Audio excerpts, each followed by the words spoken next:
Dios quiere que la iglesia, los hermanos se amen, dice, ámense los unos a los otros como yo, dijo Jesús. ¿Cómo qué? Como yo los he amado. Y en el momento que Jesús dice eso, están a punto de tener la Santa Cena, la última cena. Todavía no ha ido la última cena. Hasta ese momento, el amor de Jesucristo todavía no se entendía qué tan profundo era. Pero cuando Jesús de Nazaret está muriendo en la cruz por los pecados de los apóstoles, los tuyos y los míos, entonces eso nos hace entender la dimensión de amor que Dios quiere que haya entre los hermanos en la iglesia. ¿Cuál es la dimensión de amor? Pues que yo ponga mi vida por ustedes. Por eso Él dijo, ámense unos a otros como yo. ¿Y cómo nos amó Jesús? Dando su vida, su sangre por nosotros. Pero ¿cuál es el problema de las iglesias cristianas? Exactamente ese pecado. 3 mandamientos, ¿les parecen muchos? ¿Cuántos? 3. ¿Cuántos? 3. ¿Y tú sabes qué pasa en la iglesia? Que no cumple ninguno de los 3. ¿Saben cómo se llama el cumplir un mandamiento? Se llama pecado. Es atentar directamente contra las leyes de Dios. Si tú no amas a tu hermano, tú estás en pecado. Si tú difamas a tu hermano, tú estás en pecado. Si tú hablas mal de tu hermano, tú estás en pecado. Si tú piensas lo malo de tu hermano, tú estás en pecado. Y eso lo tenemos que entender. Amén. Algo que sucede mucho en las iglesias es que la gente tiene revelaciones, sueños, visiones, supuestas palabras de Dios, diciendo, no, es que el hermano tal está en esto, el hermano tal está en esto. Ok, ¿para qué creen que Dios nos revela una cosa que un hermano tiene mal? ¿Para qué? Para orar. Amén. Para ayudarle. Porque cuando alguien toma las revelaciones de Dios y golpea a sus hermanos con esas revelaciones, eso se llama orgullo y arrogancia. Porque esa persona cree que es mejor que los demás. Y eso no es cierto. ¿Quién dice amén? Amén. No. Quien ha madurado en Cristo está lleno de amor y de compasión.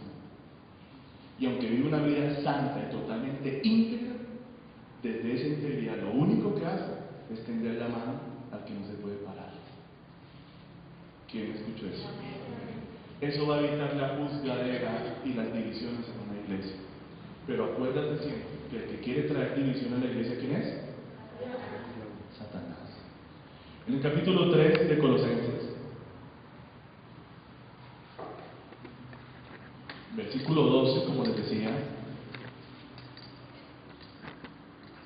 se encuentra esta preciosa palabra. Y luego nos vamos para Hechos de los Apóstoles 12 para comprender la voluntad de Dios. Y vamos a estar mirando unos 3 o 4 puntos por mucho, porque hoy es un día muy especial. ¿Cuántos se alegran? Hoy tenemos cena del Señor. Vamos a estar participando del pan y del fruto de la vid, del jugo de las uvas, símbolos del cuerpo y de la sangre de Jesucristo. Así que desde ya usted prepárese para ese momento. Amén. Vaya de una vez haciendo lista. Señor, tengo que sacar esto y esto de mi vida. Si quiere participar, si está bautizado en agua, ¿no? Si usted no está bautizado en el agua, con conciencia, con entendimiento, no la tome porque la Biblia dice que no debe hacerlo así. Capítulo 3, versículo 12. Dice, vestíos pues como escogidos de Dios, santos y amados.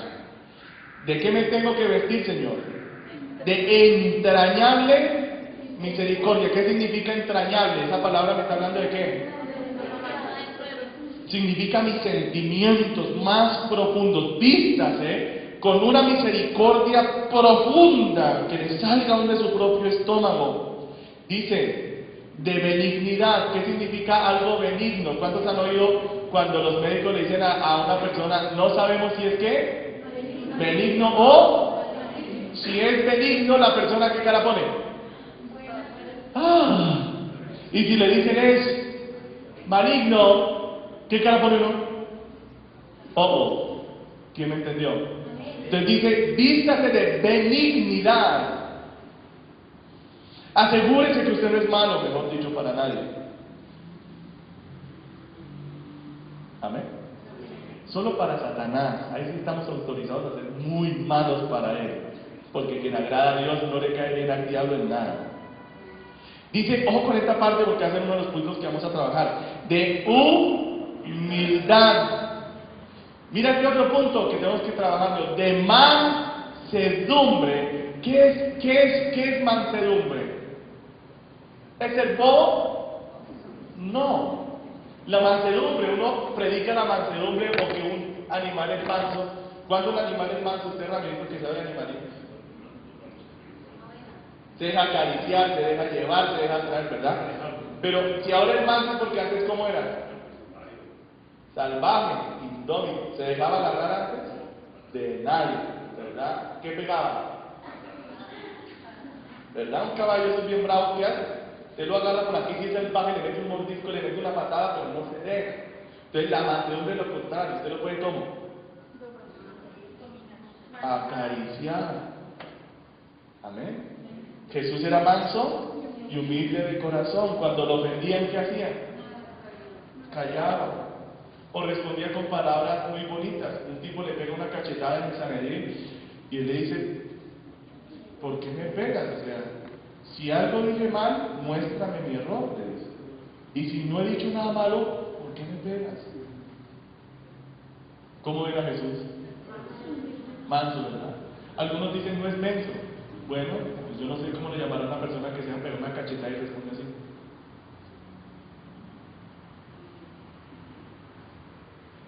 ¿Se entiende? Parece uno menso, pero no le hace. Yo sé bien a quién decir. Amén. ¿Seguimos? Mira esta parte, el 13. Soportándoos unos a otros. Ay, qué linda palabra. ¿Cómo dice? ¿Cuántos viven aquí en familia? ¿Sí viven en familia? Bueno, si usted no vive solo, usted no vive solito, usted entiende lo que significa soportarse. ¿Por qué dice el Señor soportarnos? Porque yo soy como yo soy, ¿verdad? Pero la persona que vive conmigo es como ella es. Y normalmente ella es diferente a como yo soy. ¿Y cómo me gusta a mí que las cosas se hagan en la vida? ¿Cómo? Pues las cosas sobran, ¿verdad? Por ejemplo, dos cocineros metidos en la cocina es difícil. Yo que cocino y que me gusta tanto la cocina, cuando una hermana dice, pastor, yo me encargo, yo me pierdo. ¿Por qué? Porque a lo que ella comienza a pegar el tomate de una forma, picarlo y la otra, y después no, así no es, así no es. No es que así no sea, es que cada quien tiene su forma de matar las pulgas. ¿Quién me entendió? Unos así, otros así, otros bueno, pero funciona en los tres casos. ¿Quién me entendió? Entonces, soportándoos, me está avisando Dios que los demás no son como yo. Uno, dos, que muy pronto y entre más confianza tengamos, los defectos ajenos se van a manifestar. Porque entre menos nos acerquemos, más bonito es el trato. ¿Quién me entendió ese pedazo? Mientras que no pase de bola, ¿cómo estás? Chao. Qué linda relación, este es el mejor hombre del mundo. ¡Ay! ¡Hijo! Pero empieza a pasar 2 horas diarias con él. Pasa 8 horas con él. Comienzas así. ¿Quién me está entendiendo? Entonces dice el Señor, no está diciendo hágase ciego, pero vístate de estas cosas, o sea, tenga humildad, soporte a los demás, sobrellévelos, ámelos. Entienda que cada quien no es como es y que cada quien tiene un proceso con Dios. Por eso estamos hablando de los hermanos, yo no estoy hablando de los impíos. Yo sé, el impío siempre es malo. Siempre es malo. Eso ahí usted no póngale la pena. Pero entre los hermanos, la persona está buscando a Dios, ¿verdad? Está tratando de qué? ¿Para qué viene a la iglesia? Tratando de cambiar, tratando de mejorar. Está buscando a Dios. Dios, tengo un problema, ayúdame. No puedo solito. Dios te va a ayudar, amén. Pero sigues viniendo a la iglesia porque tú quieres la salvación y quieres afirmar la salvación en tu vida. Ese es el verdadero asunto. ¿Verdad? Entonces, revistas estas cosas para que así se pueda guardar la unidad. ¿Sí ve? Pero ¿cómo queremos nosotros guardar la unidad? Queremos es que cambiar al hermano. ¿Quién me entendió? Entonces viene la hermana tal. Es que Dianita tiene un problema. Sí, dígame, hermana. Lo que pasa es que cuando ella se voltea mira como así. Y a mí eso no me gusta. No, estaremos orando, ¿no? ¿Qué tengo yo que orar ahí? Cámbiale la mirada, cámbiale los ojos. No, hombre, hermano, Dios me mandó a amar a mi hermana como ella es. Dios la cambia, Dios le ayuda. Para eso está la predicación, para eso está la palabra, para que cada uno la coja. Usted, eso sí ya es problema de cada quien. El que se quiera hacer hipócrita es hipócrita, pero el que está buscando a Dios, oye, y dice, oiga, esta semana voy a poner por obra lo que el pastor dijo. Entonces ya es cuestión de cada uno. ¿Y quién es el juez de la iglesia? El Señor. ¿Quién me está entendiendo? ¿Es usted el juez de su hermano? ¿Es usted? No. Entonces a veces a mí me dicen, ay, pero es que el pastor está viendo el problema y no hace nada. ¿Y qué quiere que haga? ¿Que agarre a la pobre persona patada? ¿Que lo coja a puntapiés? Si yo soy el cristiano, yo no soy un Rottweiler, yo soy pastor pero no alemán. Yo estoy para abrazar al que se cayó, yo estoy para orar por el enfermo, yo estoy para amar a la gente. ¿Qué quiere usted que haga? Corríjase, Andrés. Pero ¿cómo? Ni que fuera el papá. Ahora me toca quitarme la correa y encenderlo a chapa. Sí, porque ya se da el solo puentecito no le hace, toca con la chapa para que sienta. Pero Dios no me llamó a eso, ¿quién me entendió? Yo debo amonestar a la gente, decirle, mira, vas mal, corrige aquello, esto. ¿Y si la persona no quiere? ¿Lo mechoneo? No. ¿Quién me está entendiendo? Entonces hay gente que quiere que uno maltrate a los demás. Y yo te digo a ti, arrepiéntete, eso es pecado. ¿Tú por qué quieres maltratar a los demás? Si Cristo está en ti, el amor de Dios está aquí, ¿cómo tú no manifiestas ese amor? Solamente manifiestas ese odio, dureza, agresividad. Y yo digo, ¿quién vive ahí? Toca tocar la puerta. ¿Quién anda adentro? De golpe alguien responde y dice, yo. ¡Santo! Se te metió un diablo. ¿Quién me está entendiendo? ¿Quién me está entendiendo? ¿O de dónde salen esas palabras, esas miradas, esa agresividad, esa locura tuya? Esa ira, esa envidia, no puedes soportar a nadie, eres violento y agresivo. ¿De dónde sale eso? ¿De un corazón lleno de Jesucristo? ¿De un corazón malo? Que necesita ser transformado por la gracia de Dios. Tienes que pasar tiempo con Dios a solas para que Él te cambie. Si no, lo de Jesucristo va a ser solo palabrería, pura religión, nada de vida. ¿Quién me entendió? Soportándoos unos a otros y perdonándoos. Aquí hay unos dos puntos por lo menos de lo que voy a hablar hoy. ¿Amén? Voy a hablar acerca de la oración, pero voy a hablar acerca de la humildad, pero voy a hablar también acerca del perdón. Perdonándoos unos a otros si alguno tuviere queja contra otro. Entonces, si el hermano le hizo algo que a usted no le gustó, la persona le hizo algo que usted no quiso, que no le gustó, no le agradó, o lo hirieron, ¿qué hay que hacer? Perdonar al hermano. ¿Quién me está entendiendo? Que perdonar al hermano. Sigamos mirando. De la manera que Cristo os perdonó, así también hacedlo vosotros. Amén. Ahora miremos lo que era una iglesia unida y tomemos el ejemplo de ella. Hechos de los Apóstoles, capítulo 12. Y en Hechos de los Apóstoles nos muestran tremendo el poder de Dios. En el capítulo 8 de Hechos de los Apóstoles ya pasó en el capítulo 12 el derramamiento del Espíritu Santo, ¿verdad? En el 3 siguen los milagros, en el 4 milagros, en el 5 milagros, en el 6 viene la instauración de los diáconos de la iglesia de Jerusalén, porque era tanto los hermanos, Dios había hecho tantas maravillas entre esta gente, que todo el mundo quería a Jesucristo y creían en el Señor y se apegaban a Dios porque Dios estaba haciendo maravillas, milagros y cosas poderosas. La gente se convertía al cristianismo.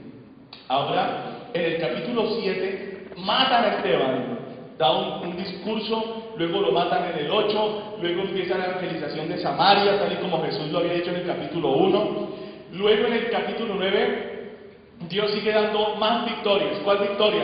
Ahora el Saulo, uno de los mayores perseguidores de la iglesia, se convierte. ¿Cómo les parece esa victoria? Grande. Uno de los mayores perseguidores del cristianismo. Es como si el tipo este que está así como medio loquito del califato ese de allá de Irak, ¿sí han oído algo de eso o no? ¿No? ¿Del ejército? ¿No?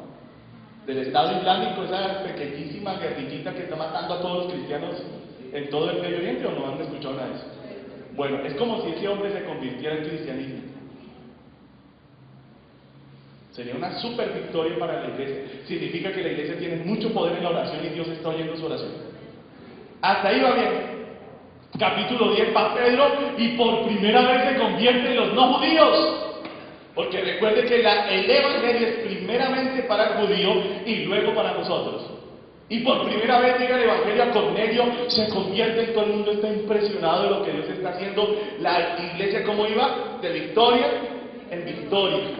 Pero ahora en el capítulo 12 nos encontramos con un tema bien terrible. Leamos. En aquel mismo tiempo, el rey Herodes echó mano a algunos de la iglesia para maltratarles y mató a espada a Jacobo, hermano de Juan. ¿Cuántos saben los nombres de los 3 apóstoles más cercanos a Cristo? ¿Quiénes eran? Pedro y los hijos del trueno, de Boanerges, ¿verdad?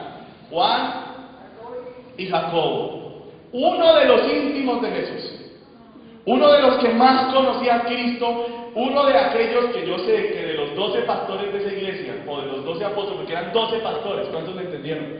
12 pastores era mucha la multitud, pero yo les aseguro que uno de los 3 que la gente prefería ir a escuchar cuando hablaba de Jesús era Jacobo. Porque Jacobo vio a Cristo cuando Él se transfiguró y les dejó ver su gloria a 3 nomás. Él había visto a Jesús caminar sobre el agua, era un testigo directo del poder de Jesucristo. Y de repente, un apóstol con semejante unción, un hombre con todo este conocimiento, ahora de repente es matado por un malvado como Herodes. Y dice, y no solamente porque cuando Satanás arranca con un ataque, ¿usted cree que él para? Cuando el diablo ataca tu vida, él tira a devastarte, hasta destruirte. Por eso refúgiate hoy en Jesucristo. Refúgiate en el Señor. Que Él es la roca, que Él es el que te puede guardar y ayudar. Y dice, y viendo que esto había agradado a los judíos, procedió a prender también a Pedro. Eran entonces los días de los panes sin levadura. Y habiéndole tomado preso, le puso en la cárcel, entregándole a 4 grupos de 4 soldados cada uno para que le custodiasen. Y se proponía sacarle al pueblo después de la Pascua. Así que Pedro estaba custodiado en la cárcel, pero la iglesia hacía, ¿cómo dice? Oración a Dios. Amén. Entonces, yo quiero que tú medites en esto. La iglesia, ¿cómo venía? Victorias, oraban, la gente se convertía, los enfermos sanados, eso era algo maravilloso. Los discípulos, 3.000, 5.000 personas, bueno, atiéndanos a todos, tenían un cuerpo gobernante ya, 12 apóstoles, ancianos y además de esos 7 diáconos. Era una iglesia como poderosa, fuerte, ¿verdad? Pero de repente comienzan a venir reveses. Ahora la victoria se convierte en algo problemático. De repente matan a Jacobo. Y por si fuera poco, después de que... Mira el diablo a quien le echó el ojo. Mató a Jacobo. ¿Por qué a Jacobo? Porque era uno de los 3 más cercanos a Jesús. Eran columnas de la iglesia. Y después de que mata a Jacobo, dice, ahora voy por Pedro. ¿Y usted cree que si el Satanás hubiese alcanzado a matar a Pedro en esos días, por qué no hubiese ido? Por Juan. Porque el plan de Satanás es destruir la iglesia de Jesucristo. Destruirla, despedazarla. ¿Y a quién le va a tirar él? columnas, a los que más Dios está usando, a ese le tira. Porque al que no está usando Dios, ¿para qué le tira? ¿Quién me entendió eso? Pero si Dios está usando mucho un hombre, a otro así, le tira a ellos. ¿Cuál ha sido el error de la iglesia? ¿Saben qué hace la iglesia moderna? Cuando ven que Satanás ataca a un gran hombre de Dios, lo dejan solo. Lo dejan solo. ¡Ay, bandido, degenerado! Oiga, ¿y qué acaso no haría de salir todo el mundo corriendo a ayunar y orar y hacer lo mismo que hizo la iglesia de Jerusalén? Que dice, hacían oración a Dios sin cesar por Pedro. Porque ellos entendieron. Nos acaban de matar ¿a quién? A Jacobo. Perdimos uno de los mejores pastores de la iglesia de Jerusalén. Hemos perdido a uno de los que caminó con Jesucristo, pero al piececito sin separarse nunca. Y ahora el diablo fue por el otro, por Pedro. Y la iglesia dijo, Señor, no nos podemos quedar sin Pedro, tal vez el apóstol de más fe de todos ellos, el más usado de todos ellos. Ellos dijeron, no podemos perder a Pedro. La iglesia, ¿cómo estaba? ¿Vieja o naciente?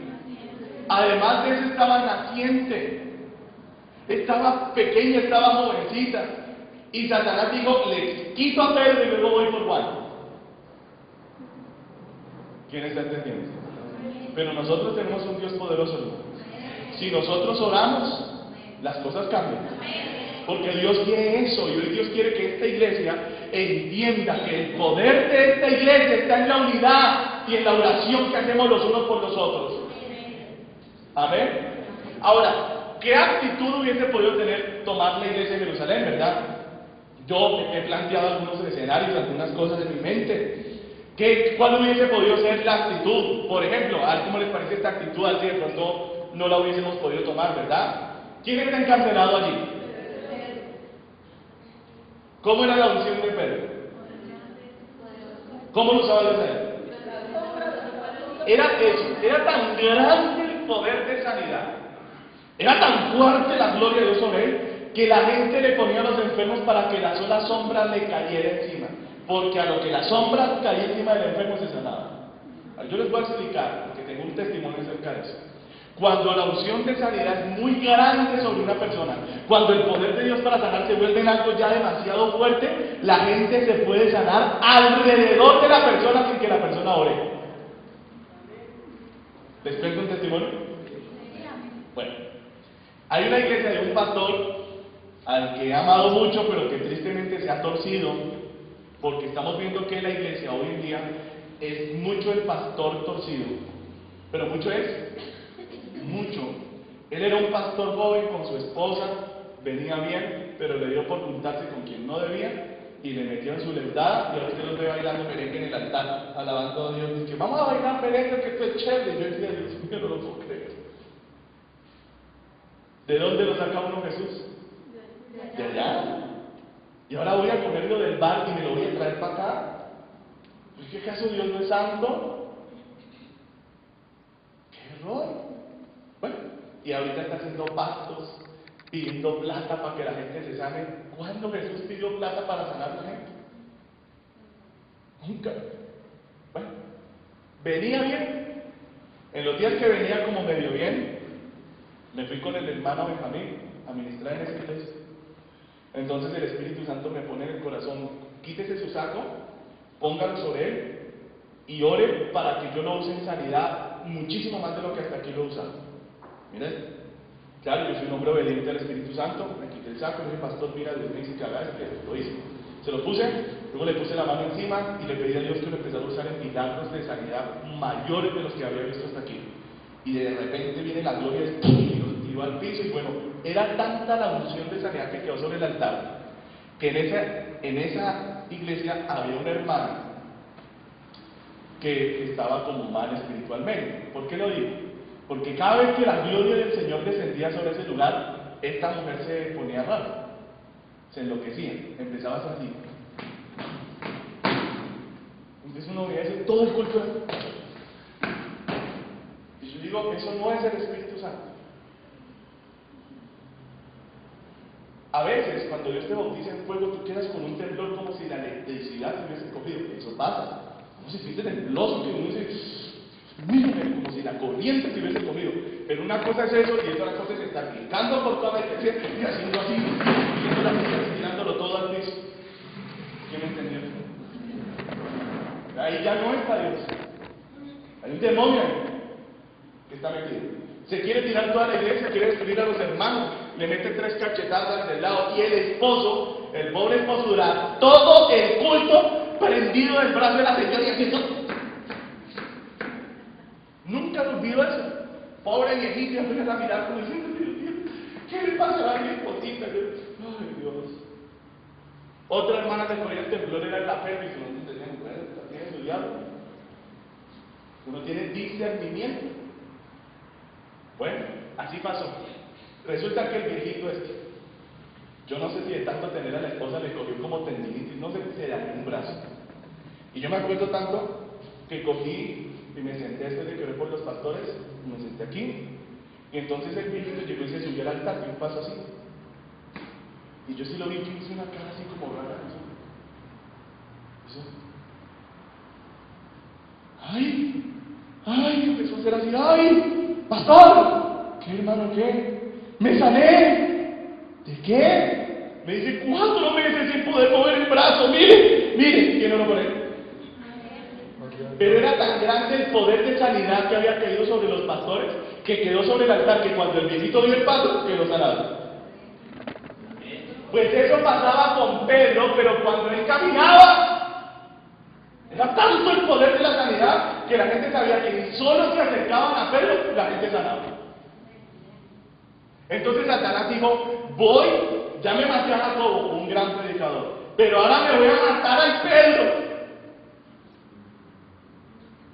La iglesia hubiese podido decir, bueno, un hombre como él con tanta unción, si Dios, porque no falta, usted sabe que hay gente súper espiritual, ¿usted sabe? Hay gente que es más espiritual que cualquiera. Y es tan espiritual que ni siquiera se rige por lo que la Biblia dice que haga. Hubiese podido decir, por ejemplo, es Pedro, él caminó sobre las aguas, Dios lo usa para resucitar muertos. Resucitaba muertos con él el Señor. Y sabe, yo hubiese podido decir, o si fuéramos la iglesia de Jerusalén, hubiese podido decir, pues si Dios lo quiere todavía con vida, el Señor velará por Pedrito. Y si Dios ya lo quiere en su presencia, entonces se lo llevará. ¿Cómo les parece eso? ¿Pero no es espiritual eso? ¿No es un raciocinio espiritual? Si Dios lo quiere llevar, no nos podemos oponer a su voluntad. Pero si Dios lo va a dejar, nadie lo podrá matar, porque Él está guardado por Dios. ¿Eso dijo la iglesia de Jerusalén? ¿Eso dijo? No. ¿Qué dijo la iglesia de Jerusalén? ¿Qué entendieron? ¿Quién nos está atacando? Dijeron ellos. Satanás nos quiere desbaratar la iglesia. No podemos perder otra columna. ¿No podemos perder qué? Otra columna. ¿Todos a qué? ¿Y qué tanto oraban? Día y noche dijeron, vamos a orar hasta que Dios nos libere a Pedro, porque la iglesia no se puede quedar sin ese hombre de Dios. ¿Qué creen que hubiese pasado si la gente hubiese dicho, bueno, todavía nos queda Juan? ¿Qué hubiese pasado? Dios hubiese dicho, ¿no le sirve más Pedro allá abajo? Pues me lo subo. ¿Quién me entendió? Pero hay una maldición en la Biblia. Escúcheme bien porque eso es tremendo. Dice la palabra del Señor, maldito aquel que haga la obra de Dios con indolencia. ¿Qué significa esto? Que la obra de Dios debo hacerla con dolor, debo sentirla. Entonces, aquí entra a jugar un primer punto, la humildad. ¿Qué es la humildad? La humildad es entender quién soy.